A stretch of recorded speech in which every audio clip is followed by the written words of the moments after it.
All right, you guys, we are back live and we are streaming on all platforms. We are good to go right now. Just going to bring my guest right back on stage. All right, here we go. We are good to go now, my man. I apologize about that. You're all good. Let's get it. All right, so as I was saying, you guys, we have Tony Yo with us today, another artist from my hometown, Colorado. So, welcome to the show, Tony. To get things started, I'm going to just blast you with a couple questions to get you kind of get our viewers to know a little bit about you. So, first off, how Sounds old are good. you? Where are you from originally, and where do you currently reside? Although I just answered the second one. Yeah. So, how old are you? I'm Where are you 26. Sorry. So I'm 26. Was born and raised in Boulder County. Been here forever. Specifically born in Louisville, raised in Louisville, and then I moved to Lafayette as I got older, but stayed in Boulder County the whole time. Here we go. And never really moved much. Kind of just stayed here. All right. So Louisville, huh? From original. You able to hear me correct? Good? Yeah, I have my volume on my other device, so I was catching an echo. You're fine, man. Don't worry. You're all good. Oh, okay. Perfect. So Yeah, no, I grew up. yeah, go ahead.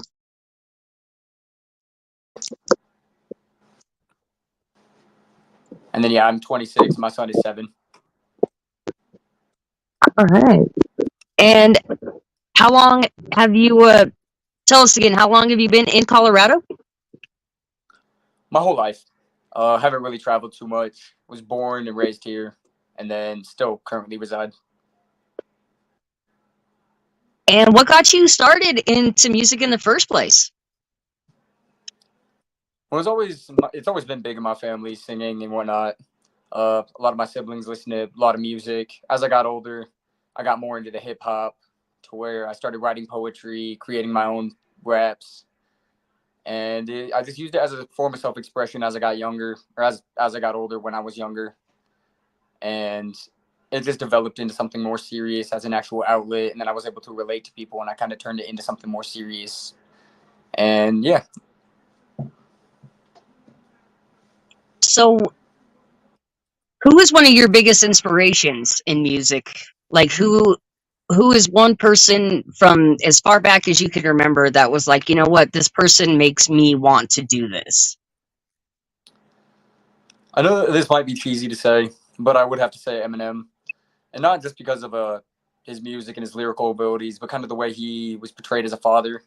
I think as I was growing up, he kind of hit his recovery period, and that was one of the first CDs that my sister bought me. And that was kind of one of his more serious albums, more emotional, and that I really related to, and that kind of more so drove me to write my own poetry, to express myself.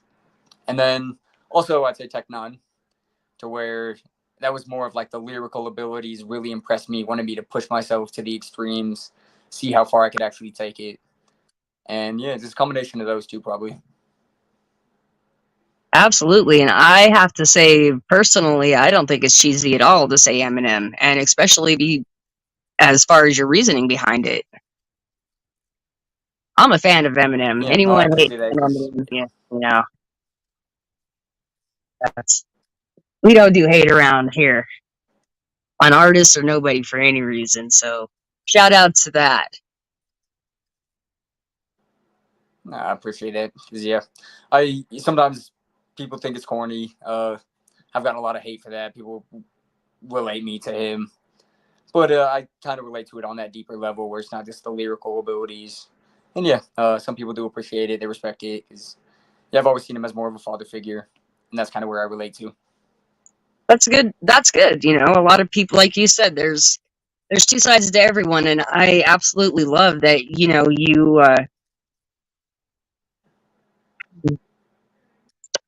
brain part here that you kind of latched on to the other side of You're Eminem cutting out right instead now. of yeah. I appreciate that you kind of followed him as far as the other side of Eminem, the side that we don't get to see, which is, not the lyrical side, but the more humanized side. So I respect Yeah, that maybe a like the lot. Marshall Mathers side of it. Yeah, exactly. I So feel like I can kind of relate to that as opposed to like I got my legal name, then I have Tony, which is what everybody calls me, which is kind of there's Marshall Mathers and there's Slim Shady, and then I kind of have Tony O, which is actually my rap persona, and it all just kind of relates. I feel that. So I know you've already kind of talked about it a little bit. So I kind of want to jump in and get a little bit more in depth on this, if you don't mind. I do know that you are a single father. So why don't you just kind of tell us a little bit about some of the struggles and how, personally, I would like to know how you balance being a single father and an artist. Yeah, it's just something I'm very comfortable with sharing because I know there is a lot of people that relate to it. Like I said, I'm 27 or 26, and my son is 7. So doing that math, I was a teenage father. I was 19 when he was born, and then I was with his mother for about 3 years. We tried to make it work. Ultimately, we couldn't. Had to cut ties, and we just kind of went our separate ways. We co-parent. I have him 50-50, so I have him about 80 hours a week, and then I also work.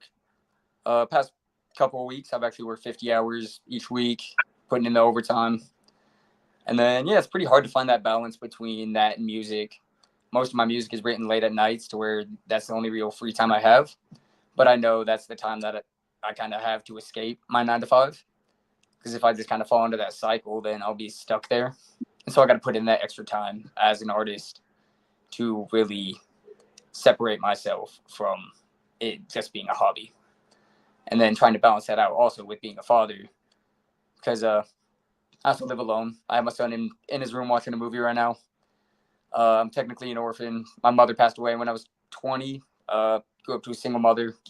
So since then, I've basically been on my own, kind of raising my boy. It's been pretty tough, but it's taught me a lot. And that is one of the reasons why I started writing poetry so much. It kind of was an outlet for me. I felt really alone. And it was really good for me to not only express myself, but to be able to relate to other fathers that are also going through the struggle. Because it made me realize I'm not alone. And a lot of men like me don't get the chance to really speak up about the issue that they go through. To where I kind of take pride in it because I do also still have a really good relationship with my son's mother.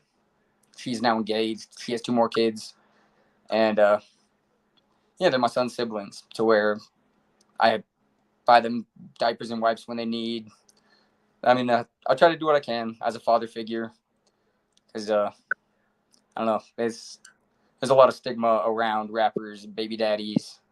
And I just want to be seen as an actual father instead, to where I know I've made my choices, but I've done my best to step up, take control of my situation, take responsibility for it. And now I'm putting in the work to try to help myself, my son, and other people in similar situations. Not only just the fathers, the mothers as well, because it helps everybody. As a society, strong fathers are good. They're not a bad thing. And I know I'm kind of rambling right now, but No, I it's something love I've come I to love what you're appreciate is I love myself as a everything father you're and my saying. son's stepdad.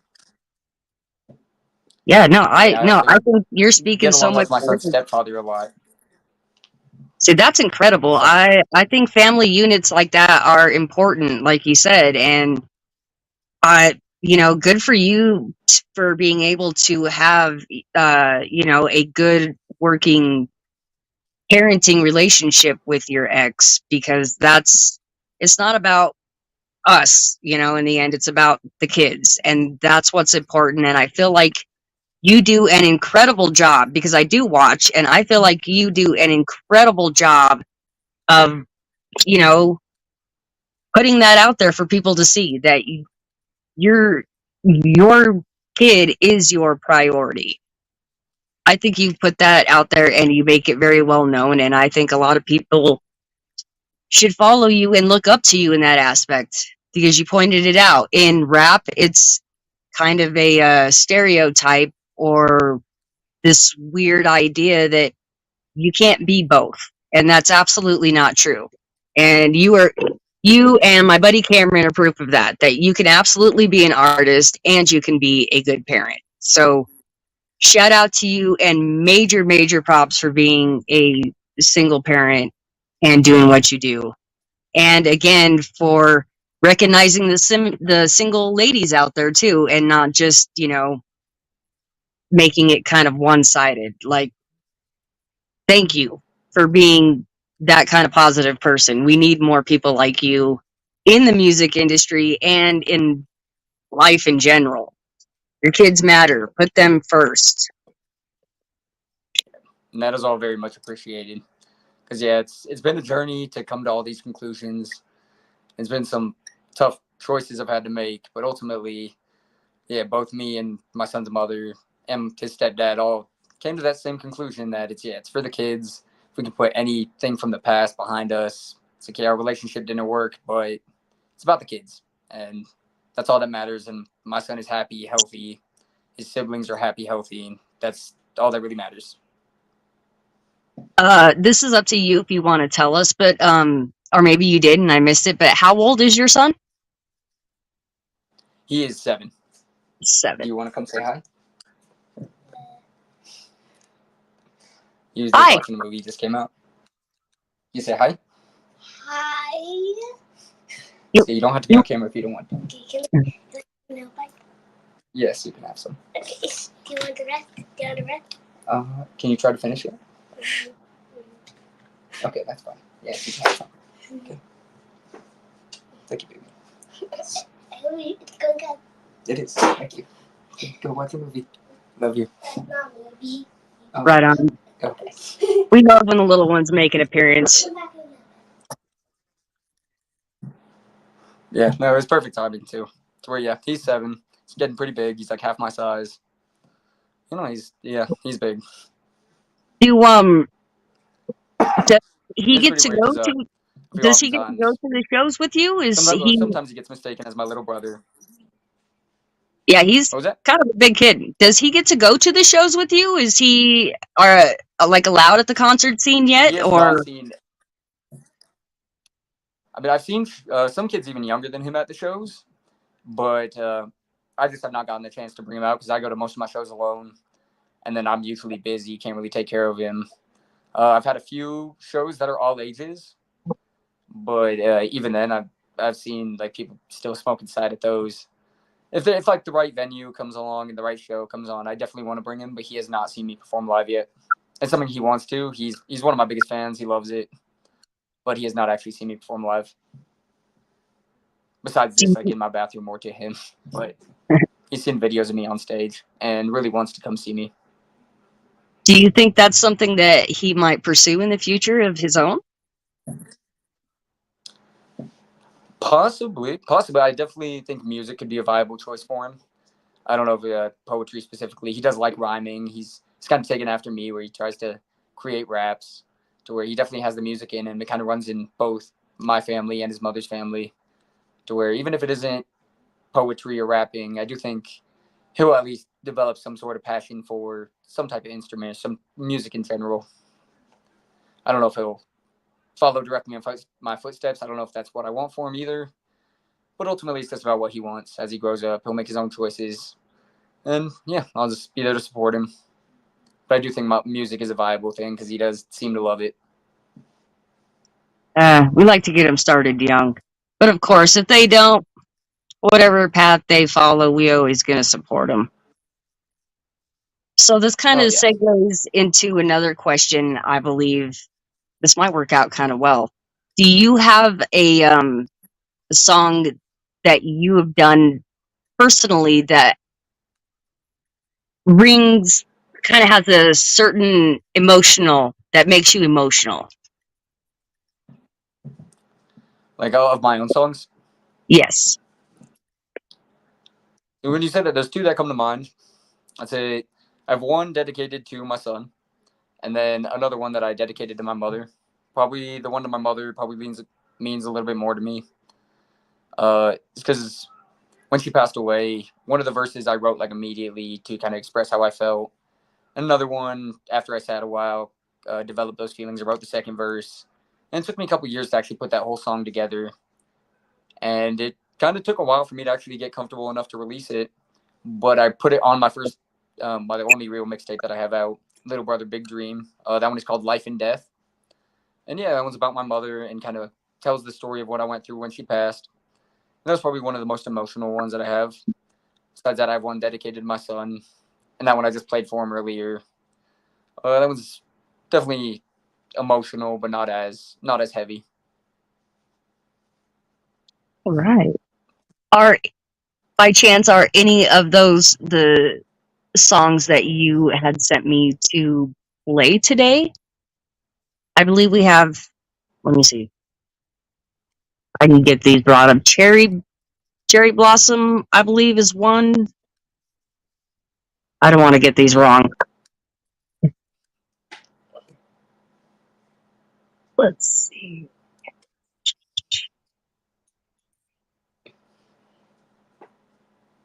Yes, I believe. Yep, Cherry Blossom and Bittersweet. Are either of those two the ones for your son? No, the one for my son is actually one released. Both of those two are unreleased ones that I don't even perform live. The one for my son is released also on that same mixtape. It's called Suburban Sunset. Right. So yeah, both of those ones are available for people to listen to. The two that you're referring to, the Bittersweet and Cherry Blossom, are also two very emotional ones. I think Cherry Blossom, actually, now that you mention it, is no, I think it's, Cherry Blossom. It's actually probably on that same level as Life and Death, because that one, the second verse, I wrote when I was probably at my lowest, and it talks a lot about, well, the second verse is a lot about male depression, and then the first verse is my interpretation of female depression, what I've seen through my sisters and my ex, and just my perspective on it. And that is also a really powerful, uplifting one. It's less heavy, but it's more uplifting, emotional, inspirational. And then Bittersweet is also kind of emotional, more about being a parent. The first verse is kind of dedicated to his mother. And then the second verse is more just about being kind of a co-parent in general, seeing their relationship and then being on the side as the father that's still in the picture. And yeah, both of those are actually pretty emotional as well. And that's kind of why I was hoping to share those today, because I don't typically perform those on stage. I typically tend to keep it more upbeat. And I don't think anybody's ever really heard them live. But yeah, those two are also pretty emotional. Like I said, I use my music and my poetry as a way to express myself, as I feel I know a lot of people can relate. Yeah, definitely. I feel like the music is a pretty big outlet for a lot of us who kind of struggle to get those emotions out otherwise, if you know what I mean. Yeah. Not everybody can express it themselves. Some people paint, some people dance, people have different outlets. But I think poetry is a really powerful form because it is very direct. It is objective. The words can be taken literally or sometimes not, but it is very matter of fact, as opposed to dancing or art, which can be interpreted a certain way, as opposed to lyrics and poetry. It is more direct, and people can't always put words to how they're feeling, and so they go to music and go to artists that are able to put those to words. Would you like to perform one of these songs for us? Yeah, no, I think that'd be awesome. Doesn't matter which one, I can do both. I've got both of them up here. Sweet, but I mean, it's up to you. If that's, I can start playing that one if you want. It's right here. We're ready to go. I will tell you, this is the first time we've done uploaded some music on this thing, so I'm not quite sure how it's going to work, but we're about to find out. Yeah, that's right. All right, so I'm going to go ahead and play this. I'm going to mute my end to give you the best sound we can, and you just do your thing, man. All right, yeah. As long as I can hear it and it comes through, we should be good.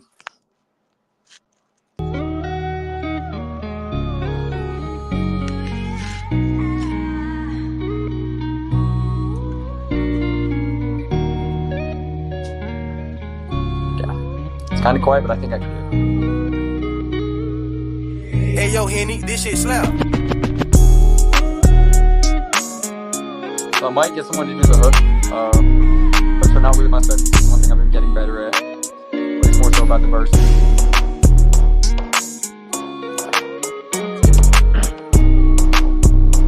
One's dedicated to my son's mother. I know it's been a late night, nothing I can make right. Take flight, baby mother suffering from stage fright. Ain't life funny the way he's in pain? Dramatizing our ego, traumatized by the rain. When love is all that we need, monetize it for games. Glamorizing the greed, antagonizing the pain. Just watching each other bleed and apologize for the pain. A father finally free, am I sorry what I became? Overwhelmed with emotion, impossible to contain. Emotion is so colossal, subconsciously we're the same. What a shame. Nobody else we can blame for the way that we love and the blood that runs in his veins. People raised in the mud, accustomed to subtle changes. I'm run out of luck, stuck inside of my chains. Chasing the but W was just aimed at the danger of love. Understand what I'm saying? Yeah, it goes to the hook right here. See, I wish I could sing, but I'm on terrible at singing. Alright, this one's more about co-parenting. Yeah. It's beautiful but bittersweet, the middle seat, listen up. The pitter-patter of little feet within a week. I'm in the deep water without a bit of sleep. I'll hit the street, I'll hop up in the city. Yo, the killer bees, escaping abuse, embracing our brutal history. The present is a gift and the future is still a mystery. The days of our youth, waiting to prove its ability. Chasing the truth, facing the music and the misery. Stays in the booth, blazing the proof and epiphany. I'm raising the deuce, the same as the roof on the limousine. Cruising through the city in pursuit of our liberty. Lit up a fuse, rhythm and blues, riddled with imagery, yeah. Yeah, that's, that one's gonna be called Bittersweet. It's one I'm looking to record real soon. Just been saving up for studio time. It's hopefully gonna go on my album. But yeah, that one's called Bittersweet. I know you said it was quiet on your end, and if that's the case, man, bravo, because you did that as if you were on stage. I like that. To me is a performer. You know, like you didn't seem to have any kind of hold up. You're like, whatever, it's quiet. Even for an unreleased song, like you came on here, and I swear you probably done that a million times. So thank you, because that was pretty impressive, I think. I appreciate that. And yeah, I spend a lot of my late nights just reciting my written poetry in the bathroom. It's a lot of practice. That's why when I get the 15 minutes on stage, or like you give me the opportunity right here, I try to make the most of it. Like, yeah, if it's quiet, if there's mic issues or whatever, you just got to keep the show rolling. And yeah, I always appreciate the opportunity, and then I got to play my part. So Yeah, man, you did. That is a sign of a true artist right there. Is you don't let any of the outside, you know, any of that stuff affect you. You go up there and you do your thing, and I think you just showed us that you can do that. I appreciate that. Do you have a favorite? Definitely. Go ahead. I don't mean to interrupt you. Go ahead. You interrupt me, man. Like I said, this is your No, show. you're good. Go on. Do you have do you have a favorite song of yours that you like to perform? Ooh. I would say yeah. I think my most recently fully put together song called Black Lotus. It's the one that I've been recently using to open my sets. It's just a lot of fun to perform. It's got some piano on the instrumental. It's pretty simple. I had my coworker throw it together, and it's just really catchy. It's got a little intro that really gets the people in, and then my 2 verses on that I'm really proud of, and it's just really fun. People get really into it. It's got some good punchlines here and there, and it's just a lot of fun. It's called Black Lotus. That's another one that I actually have fully recorded. It's probably going to be my next single. I just got to put all that stuff together, and then it's definitely going to be on my next album. But it is most likely going to be my next single, Black Lotus. A lot of fun to perform. So I know that over at least the past year alone, you've done quite a few shows. Have you had the opportunity to perform out of state? So I have not done any shows out of state. I've been on stage maybe around like 30, 40, 50 times. It's hard to keep track at that point, but all of those have been in Denver, a few in Boulder, but all of them in Colorado. I've been looking to expand. It's hard for me to travel, so it would have to be one of the close states. Unless things really take off, then I'd be willing to travel. But as of right now, it's only been Colorado. Out of the venues that you have performed at, do you have a favorite here? Just to Definitely perform, not. I have I to say mean, the yeah, we're not Roxy. going to rate the venue because that's not what we're about. I just mean, like, personally, do you have a favorite one that you'd like to perform? I would definitely say the Roxy has a special place in my heart, to where like 95% of my shows have been there. They're where did my first shows in high school. When I was a part of a group, we did one showcase there, and then we kind of started doing shows from there. And then I had my son, and I kind of went back to there. And it's always just kind of gone back to the Roxy. They're the ones that have always been really open to giving me opportunities. And then that's kind of what has given me more opportunities from there. So I think the Roxy will always have a special place in my heart. Absolutely, I feel that. If you could headline any venue anywhere in the world, where would you want to headline?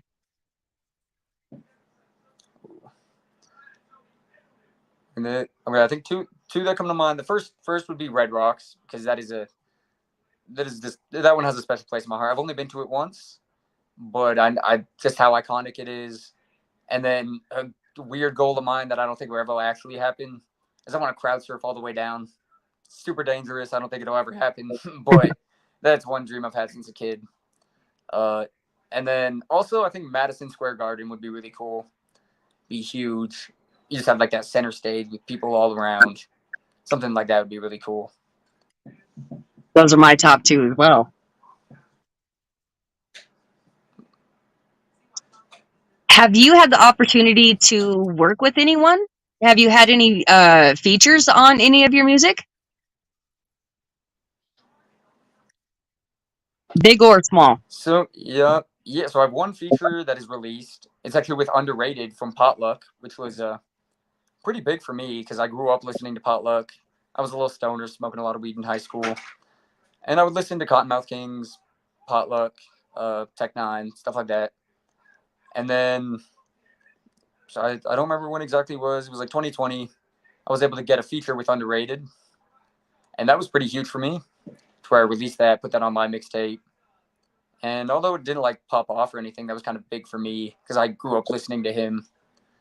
And then more so recently, this has not been secured yet, but I have talked to both Afro and D-Loc de Gil God, who is on Worldwide Choppers with Tech-N9.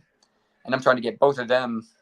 Both of them have agreed to feature on one of my upcoming songs for my album, to which I'll leave a surprise for you guys. But hopefully I'm getting both of those guys on one song, which will just be incredible, to where that hasn't panned out yet, but both of them have confirmed that they're willing to do it. And then I just got to put everything together. So I think those are the only three that I've really worked with so far, besides actually opening for a bunch of people.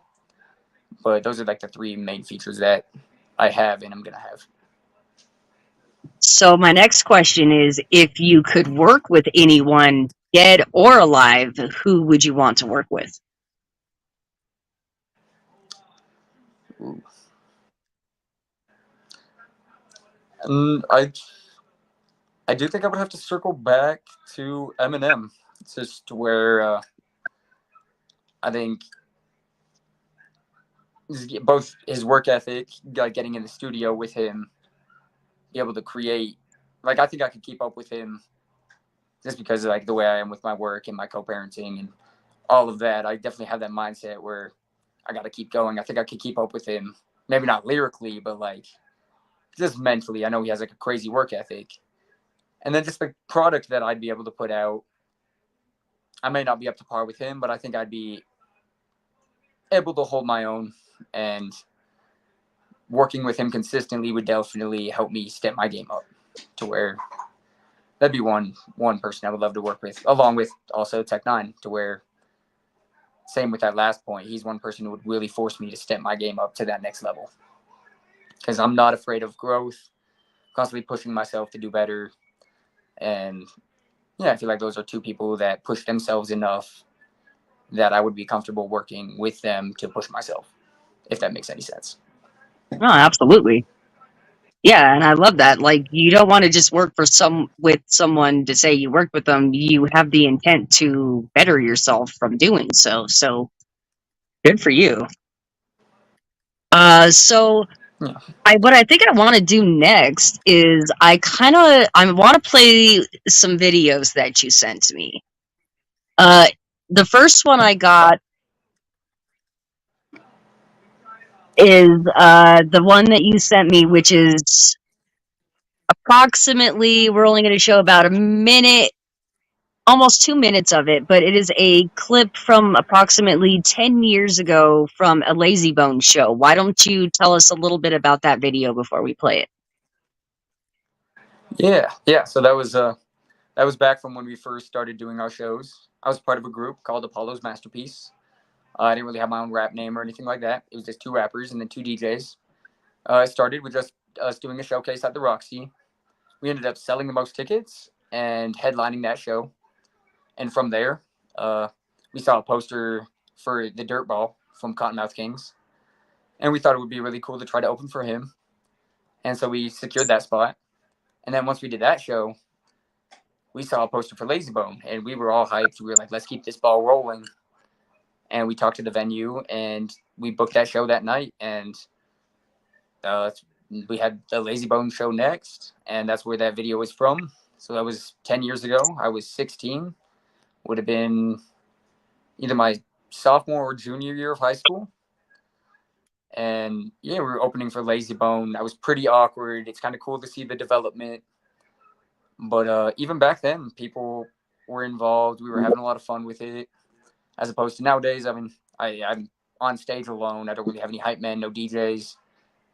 To where back then it was kind of cool to see me as a part of a group. And then nowadays I'm just by myself. To where, yeah, if you want to look at that footage, it's definitely a younger me, higher voice, kind of trying really hard. But we were having a lot of fun. All right. So, yeah, we are going to watch this video from 10 years ago right now. Here we go.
All right. So yeah, that was from 10 years ago. Why don't you tell us real fast who your stage partner is? Yeah, shout out to not sure if he still uses this stage name or not, but Spliff Hamilton. I know on Instagram he goes by Love Logan. You can go look him up. He's still doing his thing. He actually got signed to Chevy Records with Chevy Music, who just did. He's done like 3 songs with Nicki Minaj. So yeah, he went off to kind of go do his thing while I stayed off to be a father and kind of do my own thing. So yeah, shout out to Spliff Hamilton. He definitely was. I want to say he was better than me at the time. He was very lyrical. He's very talented, very comfortable on stage. And yeah, he was one person who, whenever I got on stage with him, he really just helped. He was one person who helped me step my game up, made me feel comfortable. And then we had his cousin in the back, along with one of our other friends. Both of those were DJs. They would also play the live instruments. Shout out to them. I know Andrew Martin and True School. Look both them up. Those were the DJs. And yeah, we were all a group of friends, just kind of making music in my friend's garage. And then we were able to do all this stuff. But yeah, shout out Spliff Hamilton, Andrew Martin, and True School. Along with Tonio, we were Apollo's Masterpiece. And that was who opened for Lazy Bone all those years ago. All right. So now, why don't I didn't get any information about this second video that you sent in for comparison. So why don't you kind of maybe tell us a little bit about what I'm about to show next? Yeah, so this next clip I sent you was taken maybe a year or 2 ago, back when I opened up for Afro, to where this was after I got into my second string of shows. Like I said, when I had my son, I took 2 to 3 years off to kind of focus on myself, be a father, make sure everything was set there. I kept writing poetry. But then I think it was 2020, it was right before the COVID hit. I started to get back into doing shows, opened up for Mercules and then Cess Crew, and then COVID shut down. And then once things reopened, I was able to open up for Bez Believe and then Afro. And this clip is from the Afro show. So this was after I got a little bit more comfortable, after I've been on stage by myself a couple times. And yeah, the crowd was really loving it. They were having a lot of fun. Wasn't a huge show, but I tend to find those are more fun. Those are more personal, and the people really loved it. And that's why I thought this would be a good clip to show in comparison, because this is me more comfortable on stage just by myself, as opposed to me being super awkward back in the day, even as a part of a group, to where seeing the progression is really cool. So this one was taken just a few years ago, back in maybe 2022, I think, once things reopened. So approximately, we'll say about a 7-year gap in Just in about, yeah, reference 7 to that 8 years. is Yep. not really a gap, but it's 7 year as far as well, we're just The gonna play the video progression. and we're gonna progression. Thank you. That was absolutely the word I was looking for. Thank you. Progression. All right, so that is this video that we're going to play right now.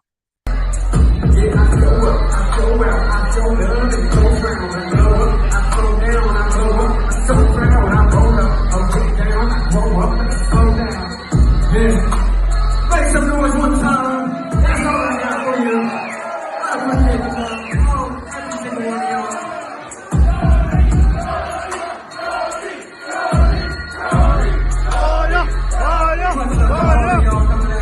I'm up in the Roxy, let's get some drinks, we're gonna party on tonight. Make sure to stick around for Afro. Much love to all of the other openers. Thank y'all for having me. It's been an honor.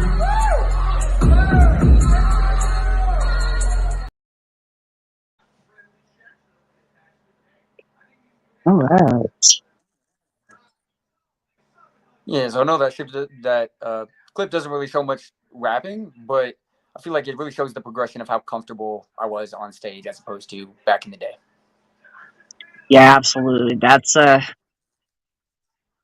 something I still need to work on myself. I don't know what to do with myself. I stand up there kind of like a stick. I don't know what to do. This is my stage. Yeah, Yeah. So yeah. No, it's I definitely even still get nervous. Like it's one thing that I don't know. It never really goes away to where you just got to power through it, and you realize this is your passion. You get blessed with the opportunity. You just got to make the most of it. Have some fun. Don't take it too serious. I tend when I get up on stage and take it too serious, that's when I either tend to mess up or the crowd tends not to get as interactive. To where people love it when you're just comfortable, you're loose, and that's something I've learned to where it's just about getting comfortable, and you get that with doing it more. To where, yeah, okay, so we got a couple new viewers. I want to just introduce you guys in case you just did tune in. We are with Tony Yo today, and I want to remind anyone watching throughout any part of the show to go ahead and drop some questions for myself, mainly my guests. Ask him questions. Let's get some conversation going up in here. And my next question for you is, what are some strategies that you have to grow, or in other words, your 5-year plan? and this is something I've only really thought about more so recently. Uh, for like 5 to 10 years, I was really just focusing on my poetry, honing my craft, practicing in the mirror, getting better at rapping. And then as I started to put my music together, I would just kind of release songs. And more so recently, I've realized how to utilize social media more to where I don't, I definitely don't post as much as I would like. I know if I posted more, it would get more traction and people would interact more. And where I think social media is huge. Definitely something I need to utilize more to where just make a post a day, 2 to 3 stories, and then just keep that going. And that can be difficult, finding time to create the content on top of creating your music.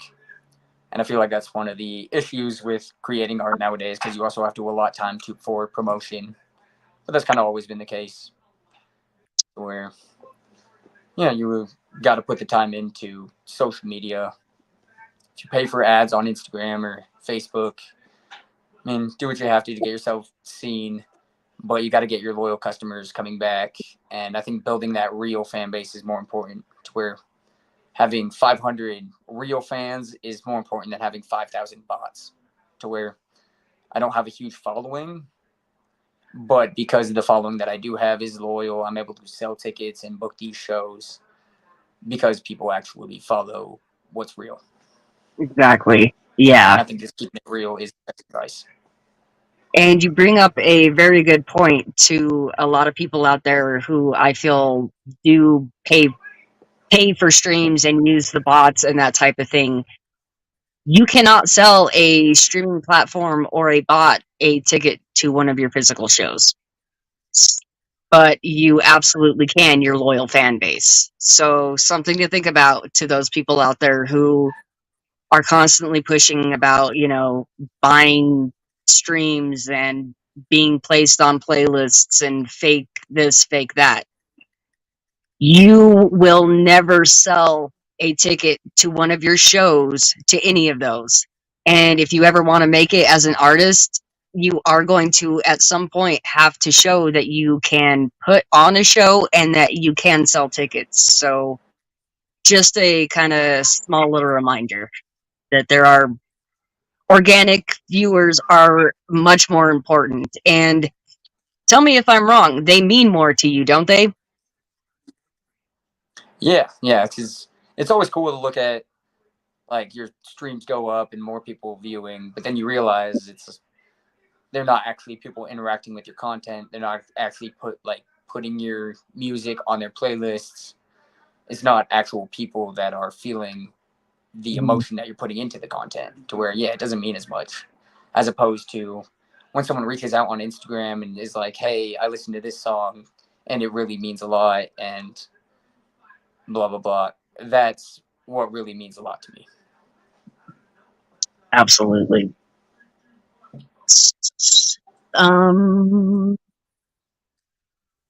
Yeah. So I think if you want, I only have 2 more questions. So I want to give you the option. We can sit here and we can talk about some randomness, or would you like me to play the other song, Cherry Blossom, that we have, and you can show us a little bit more of your talent? Yeah, I mean, we can get some more into some more raps. I would love to share more. Where Cherry Blossom is definitely another one that I haven't really put out into the world, haven't really shared with many people, but it is going to be on my album because it's one that I know can really help a lot of people. It is more so about female and male depression. And yeah, no, I think it'd be good to share that. All right. So while we do that, I want to remind my viewers one more time. I see you guys coming in and out of here. We're with Tony Yo, and we are absolutely encouraging you to drop some questions in the comments. I'm going to play the song for him. He's going to serenade us real fast, and we will come back and do some more questions. So here you go.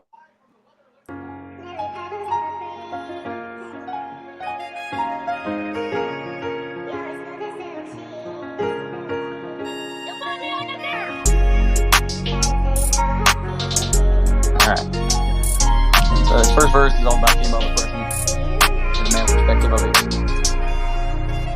Floated over her wrist, proposed in a wrist. I go in with a kiss, go for the wish, go away from the flow that exists. I dove in this open abyss, twisted emotional mess. This is my moment of bliss. Our sisters are broken, depressed, overly stressed, lonely. You know what he texts. Need to flex on his homies direct. Show up the set, exit on to the next. Left her alone as a wreck. I don't need to grow in your face and the flow in your dress. Feel the freedom of flight, the final fight in the flesh. A lion is dying tonight, her diet defining her death. Every step is a time a dozen. Time is nothing to test, trying the best to ignite the fire inside of a chest. Lying to rest. Finally, it's time of success. Find a destiny, grinding the silent climb to the crest. Denied for the best, dying obsessed with finding the rest. Take a deep breath and a leap of faith and fly in the net. Stay blessed, baby. Yeah, that one, next verse, definitely more relatable to me. About male depression. Had a lot of nights like this. This one's for the kings. Stay on. Let's get it. Yeah.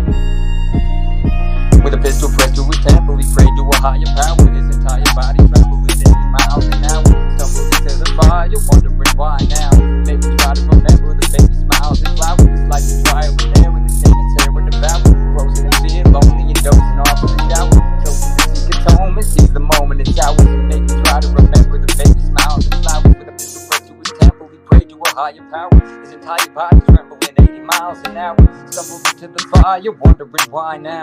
Maybe try to remember the baby smiles and flowers. But life's trial and error, the shame and terror devour. Frozen in fear, lonely and dozing off in the shower. Chosen to seek atonement, seize the moment it's ours. And maybe try to remember the baby smiles and flowers.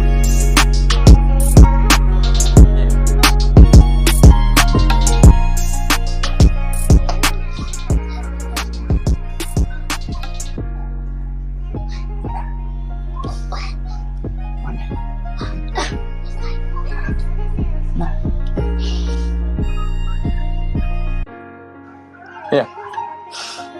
Hope you guys appreciated that one. So yeah, that one's definitely a more sentimental one. But issues I've dealt with, people around me have dealt with. But yeah, it's the expression. I hope that helps people who listen. I've gotten requests to release that one, which I really want to. But yeah. I have a request that when you do, can you please send that to me directly so that I don't miss it? Absolutely. Yes. Absolutely. I just want to That is a very commend you powerful one. I'm very again. proud of that one. No, I agree, and I want to commend you again because I feel like a lot of your music is very, very much from the heart, and I connect a lot with music like that. So from one fan and artist to another, I appreciate you putting out the content that you do because it speaks volumes, and I am a sucker for emotional, heartfelt music. So thank you for, giving that to us. I, for one, appreciate it. I like music that says stuff, not just money and hoes. And I appreciate that reassurance too, because it's taken a lot for me to get comfortable actually putting stuff like that out into the world. But like you said, I know people can relate. I know people appreciate it, and I'm appreciative of the platform being able to share it with people. So, Absolutely. One of our, I don't know if you can see the comments on YouTube or any comments for that matter, but we do have one comment, Honey420 from YouTube. Uh, it is Tony Yo, correct? Are you under any other name, under any other platforms? That she's asking where we can find your music. yeah, so it's on most, if not all the platforms, it's just going to be Tony Yo, Tony space Yo. I was having some issues with, I think it was Apple Music, to where back in the day it was Tonio, just one word, Tonio. And on Apple Music, it may still be under that, but under everything else, it should be just Tonio. If you go to either my Instagram or my Linktree, all of my music will be available through there. There's all the links, Spotify, Apple Music. It should be on all of those. And yeah, if you follow me on Instagram, Facebook, all of those have the link to my Linktree, which has all the links for those. Perfect. Awesome. So yes, everyone watching, make sure you go do what this man just said. Go hit up his Facebook, IG, any platform, hit the links and follow on all of those platforms for me, because if you didn't know, there's definitely some good content that is going to come out, and there's already some content that you probably want to go catch up on. So go make sure that you are absolutely following my guest and all of my guests on my show, please. That is the whole point. Yeah, it is appreciated. You know, if you're looking on Instagram, it's going to be, you can look up Tony Yo Official, and I'm pretty sure it's the same on Facebook. If not, it's Tony Yo. But yeah, you should be able to find me pretty easily on all of those. Okay, so I am actually down to my last two questions. So this is the part of the show where I'm going to throw you the floor. And I know you've got, I'm not exactly sure how many, but I do know that you have a couple shows coming up. So why don't you tell us a little bit about those and where we might be able to see you, and anything else that you might have coming up that you want to share with us.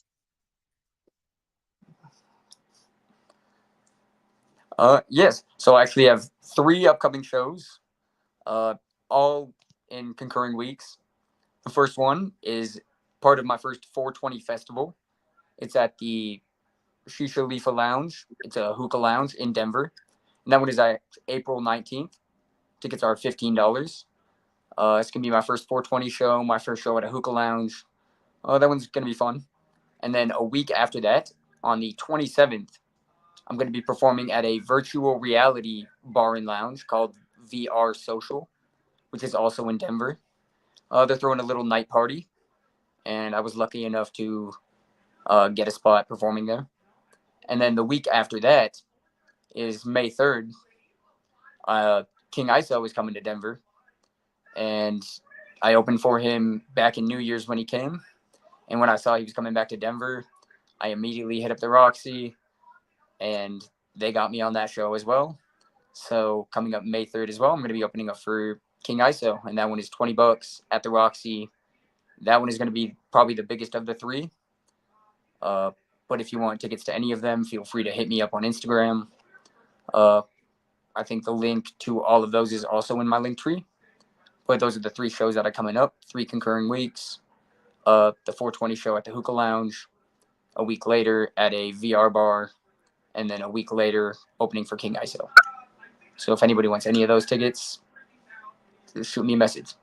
Shoot him a message. And also to anyone watching this local, you can message me and I will link him. I will link you guys up with him if you're interested in any of those events. Go ahead and message me and I will forward you to him. So if you're interested in King ISO tickets, hit this man up. The other 2 shows, I might be hitting you up. Those sound pretty freaking interesting. I'm a 420 fan myself, and over the weekend, my wonderful wife put on some VR glasses and became kind of infatuated. So I'm sure that's something that she would be very interested in checking out as well. So don't be surprised if I end up in your inbox again. I'm excited for that one. I've actually very limited experience with VR myself, so I'm gonna go out, try some of the stuff they have. And yeah, it's gonna be a fun night on that one. All of them are gonna be fun. Awesome. All right.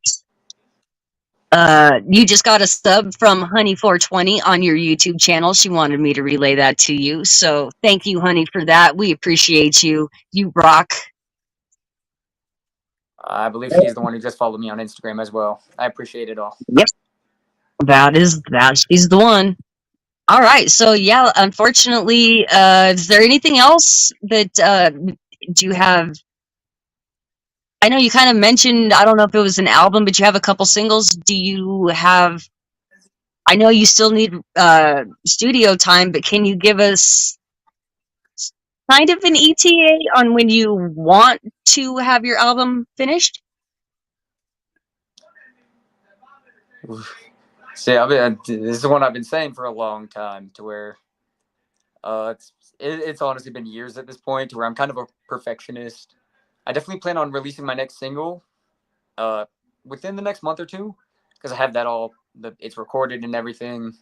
I got the cover for it, so at least the next single is going to be coming out in the next few months. Which I know that's kind of a long time, but Oh, I hey, appreciate man. y'all working with me, being patient. Yeah, no pressure. I think a lot of But us understand that the music business is not like this, and it requires a lot of time and money. So, I understand you not being able to answer that question, because honest to God, if you were to ask me, I'd probably say the same thing. I and don't I just know. don't want to disappoint anybody by giving an answer and then not having it by that time period. And yeah, trying to balance Completely that out. understandable. Yeah, so we can just basically just expect a couple releases from you, hopefully here in the near future, and absolutely expect to see you killing the stage. And I mean, is there anything else I forgot? I don't want to miss out on anything. I know you and I had a pretty extensive conversation through the phone, and there was a lot there. So I just want to make sure that you get to say anything that you want to say. I do not want to cut you off or miss out on anything that you wanted to talk about. I don't think so. Maybe just the one quick thing, just in relation to parenting.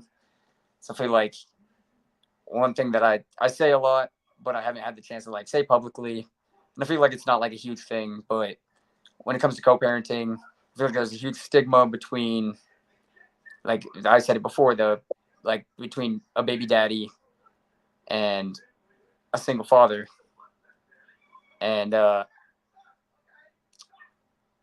just gotta be careful how I word this. Well,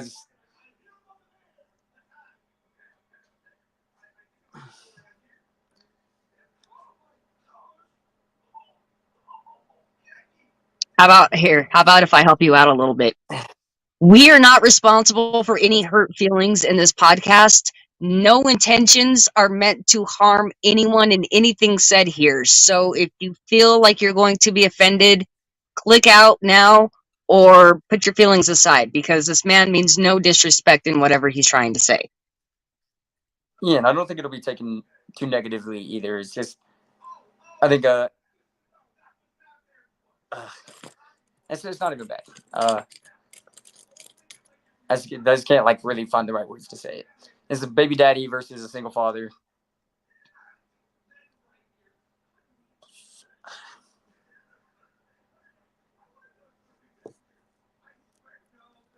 Okay, I feel like the only real difference is the relationship, to where a baby daddy is the relationship to the ex, to where I've gotten a lot of backlash for this, and it's just something I want to clear up as a co-parent, to where I admit I'm a baby daddy, and a lot of people have trouble admitting stuff like that, but I think that describes the relationship I have with my ex.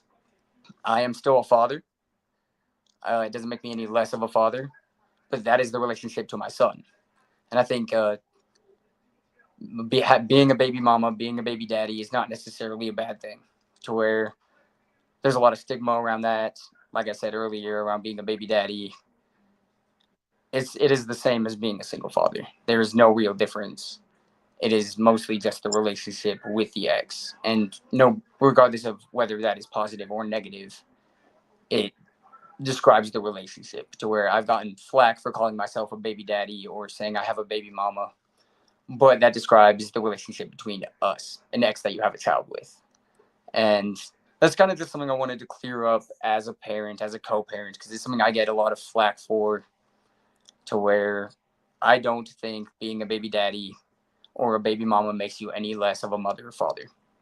And that You is unrelated to music at all. so But basically what you're trying to say is that you don't see that term as a derogatory statement, in other words. yeah, it's one of those things that it's kind of taken me some time to understand that it's not a bad thing. It just describes the relationship with your ex. It's a lot of people kind of let their pride get the best of them and be like, oh, I'm not a baby daddy, I'm a father. So I've had those moments, but you got to realize, to my ex, I am her baby daddy. Even though she is now remarried with kids, she is still my baby mama, and that is no disrespect to her. She is a wife, and you can be both at the same time. And I just want to get rid of that negative stigma, to where you can be a wife and a baby mama, or a husband and a baby daddy, and that's the power of co-parenting, and it can be healthy, and it's not a bad thing. I love that. Yeah, let's kind of take the stigma out of that term in a sense. You know? Yeah. Yeah, no, I love that. To where, like, I see people who get offended. People who must get offended when I say baby daddy, or like other baby daddies don't really get offended by it, because once I explain that, they're like, okay, that makes sense, because I think it describes more of the relationship. To where saying my son's mother, that's two types of relationships right there, my son and then his mother, to where you can just skip all that and say my baby mama, and that's not a negative thing. And yeah, again, I'm sorry, that has nothing to do with music. That is more on the parenting side of it. I feel like we covered everything musically. I got all my everything coming up. Covered pretty much all that. But that was kind of one thing I just wanted to make sure we covered, because there's a lot of stigma around that. Yeah, no, this is absolutely. I want to help break that kind of stigma toward my show as well. This is not just a music podcast, you guys. Anyone watching this wants to come in here and talk, anything under the sun about what's going on in your life. You're more than welcome to do that on my show. You don't have to come and keep it strictly to music. So, to you, and like I said, anyone else. Sorry if I did derail any of that. No. That's what I'm saying. I love the kind of the off topic from my usual script. Honestly, I love going off topic and having real, genuine conversation. And it doesn't always. I want people to know that I am absolutely open to those conversations, and we don't have to be just music all the time. Like, you ever want to come on my show? You want to come on my show again, and you want to talk about absolutely nothing but relationships or jobs, or I personally am not a fan, but I'll do it. You want to talk politics and religion? We can do that, there are no rules to my show, so you don't apologize for anything. I love the way you brought to the show today, and it's a topic that needs to be discussed. Parenting, single parenting, all of the above. Like, no, thank you for bringing that quality to my show. I want more of that. So thank you, and do not apologize. Like I said before, I appreciate it. And yeah, it all does relate to the music, because that's what it's about. And it's about the growth, the healing, making people relate. And that's how you build fans, just keep it real. I know there are people out there who relate, and it's not even just about building the fans. It's about helping them, because, like I said, it's been a journey for myself, and if I can help anybody else through their journey, that's what it's about. Absolutely. So I am down to my last two questions of the show then. I this is the reenactment question of our show. I want you to kind of go back and think and relive your most hype moment that you can think of. But I need you to tell that story as hype as it was in that moment, because this is Hype AF Podcast. Yeah. Ooh. So you have quite a few moments that come to mind. All of those moments on stage when I would. So the very first time was the one we showed back 10 years ago on stage. Whenever we get jumping up and down like that, and then the crowd gets involved, we're both rapping. I think it's really when the crowd gets involved is when it takes it to that next level. You get everybody in the crowd jumping up and down, and experiencing that at such a young age. Like I was 16 at the time.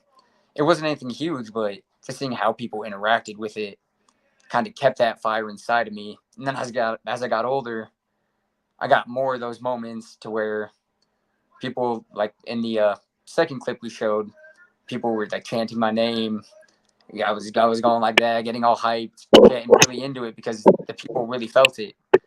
And then another moment that comes to mind is to where some people might not know, but I was professionally trained as a like a runway model and a fashion model and all that.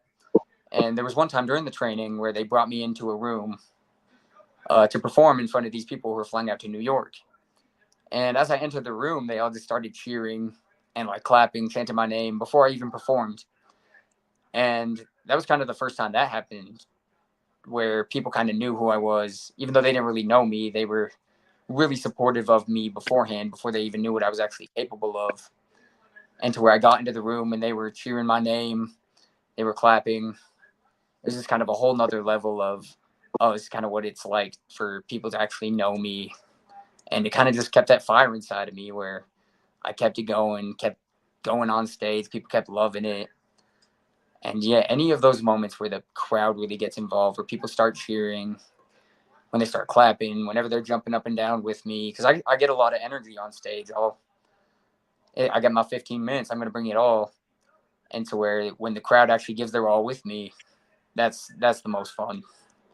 And they especially had that at the Afro show, the Lazy Bone show. It tends to be those bigger shows when I open for the bigger artists, to where everybody's just really in a good mood.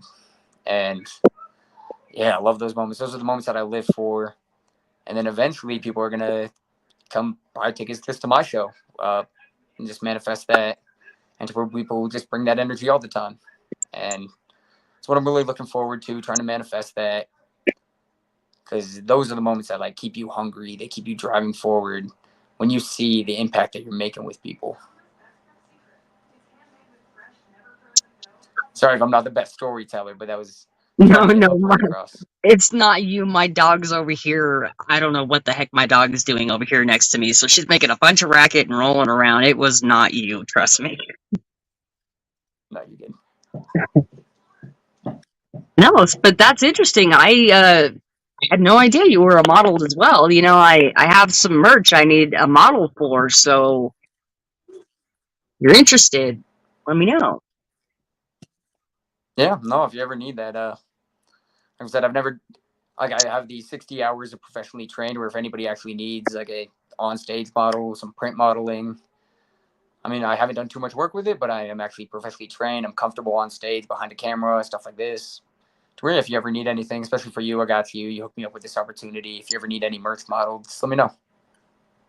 Absolutely Maybe right, stuff on man. stage. Don't mind that. Cool beans. All right, so yeah, my last question of the show, and it is my personal favorite. What is your favorite dinosaur?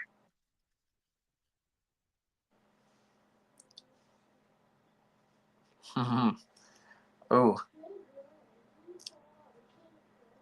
see, I don't know the name of it.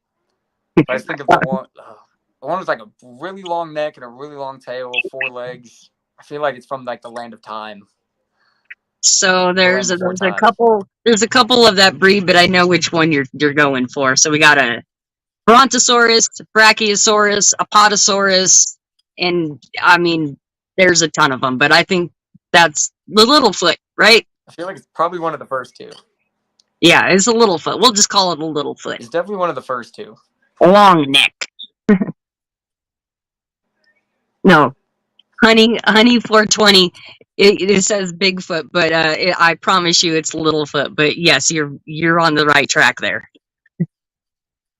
So right on, man. That's one. Yeah. All right.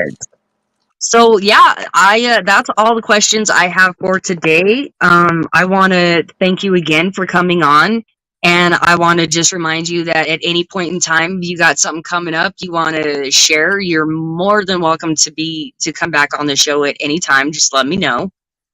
And I now send off every single one of my guests with the hope that every single track that you drop from here on out has over 1 million streams. That is how I would like to send you off. So here's to you having over 1 million streams in your future, fam. Yeah, let's manifest it. I appreciate the opportunity. It's always a blessing. All right. So thank you so much to everyone watching. Please, please, please, please, please go follow my guest. It is Tony Yo on every single platform, except maybe Apple, that it's one word spelled with an I instead of a Y. Otherwise, message me. I will forward you his links. Message him. I'm sure he'd be happy to forward you his links. And if you're in or around the Colorado area within the next 2 to 3 months, hit him up for one of the upcoming shows, including to my technicians watching, King ISO. I will be there at that show along with a bunch, my usual family. So come see us, come see him, come hang out, and thank you so very much for taking time out of your busy day to be on my show, man. Yeah, of course. I appreciate you giving me the opportunity. I hope to see you at the show, whichever one you decide to come to. Definitely, I'll hook you up with a King ISO ticket. Anybody else interested, hit me up. Find me on all my socials. Again, I really appreciate the opportunity. This has been fun. I appreciate you coming on, man. You have a good rest of your day and stay hype as fuck, man. You as well. Get hype. Much love. All right, you guys. So big shout out again to today's guest. That is Tony Yo. And every single one of you guys that tuned in, honey, thank you for watching. Commander Sloth, you just watched an episode of the Get Hype AF podcast. There are plenty more episodes. Go check those out. Don't sleep on it. And if you do, you're slacking. Don't do that.